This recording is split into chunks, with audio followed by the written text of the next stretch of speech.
I'm Dr. Matthew Thornton, and I want to share an insight with you about how you can help improve your life.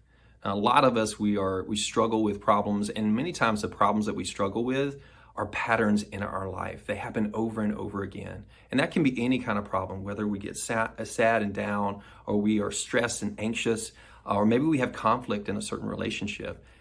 Any problem that you have tends to happen in cycles, and there's a pattern that you can find in your life to that.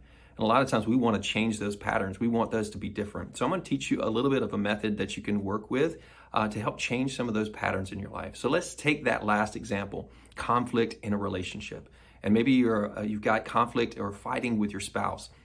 And a lot of times when we describe conflict with our spouse, we talk about the problem itself, when it happens. So when you're sequencing out something, this technique is called sequencing. You start with defining what that problem is. And maybe it is we fight. The problem is we fight. And it usually happens at night when we get home. We're tired from work. We're trying to get the kids in bed. We're trying to get homework done, trying to get them fed. Everything's happening all at once, and we're stressed out, and we go at each other. And usually that's what we define our problem as. But I don't want you to stop there. I want you to follow that pattern out. What happens next?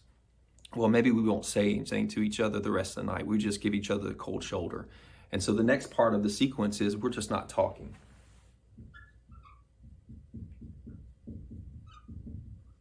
And that's how we end the night. We go to bed that way. Now, the next morning, we're in the kitchen, we're having coffee, and one of us maybe says they're sorry, or maybe we reach out and give each other kind of a half-hearted hug. And so there's a little bit of a makeup that happens that next morning. So that next morning, a little bit of a makeup. But it doesn't resolve things. It just kind of perpetuates that next day and sort of starting off the day. Now, during the day, we don't really talk that much. We're just texting back and forth a little bit about logistics, who's going to pick up what kid from practice, who's got what to pick up for dinner or cook for dinner, those kind of logistical things, but just basic text messaging that we do. But no real communicating. And then by the time we get back home, we're both exhausted from a full day of work, and we got to do it all again. And what ends up happening? The same fight over and over again. And sometimes to lesser or greater degrees, but it keeps happening. And you can start to see this pattern. And you can do this with any problem that you have. Start with the problem, talk about where it's happening, what's going on, then follow that sequence of questions. What happens next? What happens next? Sometimes it can be like a 24-hour cycle like what we've got here, but other times it can be weeks-long or months-long cycles that you get in terms of ruts in that way. So it doesn't have to be a 24-hour period, but it is a complete loop that you want to create in terms of sequencing when the problem happens over and over again. So what do? A lot of times people think, well, we've got to change this part right here.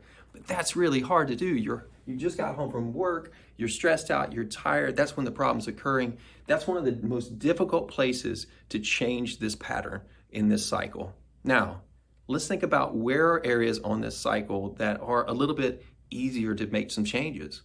And one area you might think about is right here in the text messaging.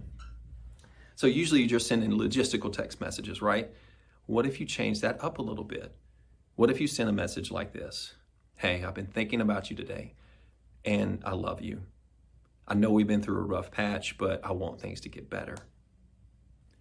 Simple as that. And that might be enough to catch your spouse off guard a little bit. Now, they may be suspicious and like, what's going on here? But that's going to create a little bit different feeling when you come into the evening that night. And here's the thing I want to teach you. If you change anything on this cycle, this sequence, everything else has to adapt accordingly. So changing up something right here is going to influence what's happening up here and around the cycle. Now, you can do it in another point. Another example may be down here at the makeup phase. Maybe you want to go a little bit above and beyond from this half-hearted makeup that y'all do. Maybe you set your alarm for a few minutes earlier, and you wake up and make your spouse that cup of coffee. You sit down on the bed beside him, put it on the nightstand and say, hey, I don't want to fight anymore. I love you. I want us to do better. I want to treat you better than I have. And man, that could shock the system, change this whole cycle again, right? Now, here's the thing. It's not going to happen overnight. Usually with these patterns, these cycles in our life, they're cut in ruts that have taken time. And so don't think that you're going to send a cute text message or a little bit different text message and then all of a sudden things are going to be better in your relationship. That's not the way it works.